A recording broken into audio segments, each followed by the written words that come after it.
சற்று முன் திமுகவில் இணைந்தார் நடிகர் சரத்குமார். ஸ்டாலின் கொடுத்த மிக உயர்ந்த பதவி அதிர்ச்சியில் அண்ணாமலை. தமிழக பாஜகவில் புதிதாக 4 பொதுச் செயலாளர்கள் நியமனம் செய்யப்பட வாய்ப்பிருப்பதாக தகவல்கள் வெளியாகியுள்ளது. மாநில அளவிலான பொறுப்புகள் நியமனம் தொடர்பாக நயினார் நாகேந்திரன் நேற்றைய முன்தினம் ஜே.பி. நட்டாவை சந்தித்திருக்கிறார். இது தொடர்பான அறிவிப்பு இன்னும் சில நாட்களில் வெளியாகும் என்றும் கூறப்படுகிறது. சட்டமன்ற தேர்தலுக்கு இன்னும் 10 மாதங்களே உள்ள நிலையில் பாஜக தீவிரமாக பணியாற்றி வருகிறது. ஏற்கனவே அதிமுக உடனான கூட்டணி உறுதி செய்யப்பட்டுள்ள நிலையில் தென் மாவட்டங்களை குறிவைத்து காய்களை நகர்த்தி வருகிறது.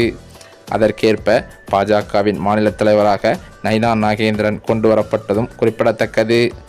கடந்த முறை மத்திய உள்துறை அமைச்சர் அமித்ஷா மதுரை வந்தபோது கூட மாநில அளவிலான நிர்வாகிகள் நியமனத்தை விரைவுபடுத்துமாறு கூறியிருந்தார்.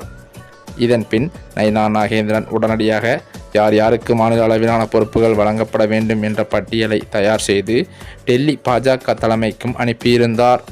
இதன் பின் மதுரையில் பாஜக மற்றும் இந்து முன்னணி சார்பாக நடத்தப்பட்ட முருகன் மாநாட்டு பணிகளில் நயினார் நாகேந்திரன் ஈடுபட்டிருந்தார். தற்போதோ முருகன் மாநாடு முடிவடைந்து நேற்றைய முன்தினம் டெல்லி பயணித்த நயினார் நாகேந்திரன் பாஜகவின் தேசிய தலைவரான ஜே.பி. நட்டாவை சந்தித்துள்ளார். அப்போது மாநில அளவிலான 28 பதவிகளுக்கான பட்டியல் குறித்து ஆலோசிக்கப்பட்டதாம். மேலும் அது மட்டுமில்லாமல் இந்த பட்டியலில் அண்ணாமலை மற்றும் எல். முருகன் ஆதரவாளர்களையும் இணைக்க வேண்டும் என்று ஏற்கனவே நயினார் நாகேந்திரனுக்கு அறிவுறுத்தப்பட்டிருந்தது. இந்த நிலையில் தமிழக பாஜகவில் புதிதாக 4 பொதுச் செயலாளர்கள் நியமனம் செய்யப்பட வாய்ப்புகள் உள்ளதாகவும் சொல்லப்படுகிறது. இதன்படியாக பார்த்தால் பொதுச் செயலாளர்களாக கே.வி. ராமலிங்கம், கருப்பு முருகானந்தம், வினோஜ் பி. செல்வம் மற்றும் காயத்ரி யானி ஆகியோருக்கு வாய்ப்பு வழங்கப்பட இருக்கிறது. அது மட்டுமல்லாமல் நடிகை குஷ்பு மாநில செயற்குழு உறுப்பினராக இருந்து வருகிறார். இவருக்கு கூடுதலாக மாநில அளவிலான பொறுப்பு வழங்கப்பட அதிக வாய்ப்புகள் இருப்பதாகவும் கட்சி வட்டாரங்களும் கூறுகிறது. அதேபோல நடிகை மீனாவுக்கும் மாநில அளவிலான பொறுப்பு அளிக்கப்பட உள்ளதாக தகவல் வெளிவந்தது. மத்திய இணையமைச்சராக எல். முருகன் வீட்டில் நடந்த பொங்கல் விழாவில் கூட பிரதமர் மோடி கலந்து கொண்டபோது நடிகை மீனாவும் பங்கேற்றிருந்தார்.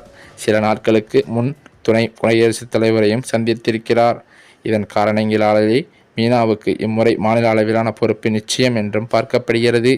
அது மட்டுமா, நடிகர் சரத்குமாருக்கு மாநில அளவிலான பதவி அளிக்க பாஜக முடிவு செய்திருக்கிறதாம். இது ஒருபுறம் இருக்க, சரத்குமாருக்கு இன்னும் உறுதி செய்யப்படாத நிலையில் இவர் பாஜகவில் இணைந்து கடந்த சில வருடங்களாக பணிபுரிந்து வரும் தனக்கு பதவி கொடுக்காமல் சமீபத்தில் நடிகை மீனாவுக்கு பதவி கொடுக்கதால் அதிருப்தி அடைந்த சரத்குமார் இந்த பாஜகவே வேண்டாம் என்று தற்போது அவரது ஆதரவாளர்களுடன் ஆலோசனை நடத்தி வருவதாக தகவல்கள் வெளியாகியுள்ளது. இந்த ஆலோசனையில் முடிவு செய்து தற்போது முதலமைச்சர் ஸ்டாலின் அவர்களிடமே பேச்சுவார்த்தை நடத்தி ஸ்டாலின் முன்னிலையிலேயே தனது ஆதரவாளர்களுடன் திமுகவில் இணைய முடிவெடுத்துவிட்டதாக தற்போது அதிர்ச்சி தகவல்கள் வெளியாகியுள்ளது. இந்த தகவலானது பாஜக தலைமையின் பிரதமர் மோடி அவர்களையே பேரதிர்ச்சியில்தான் ஆழ்த்தியுள்ளதாம்.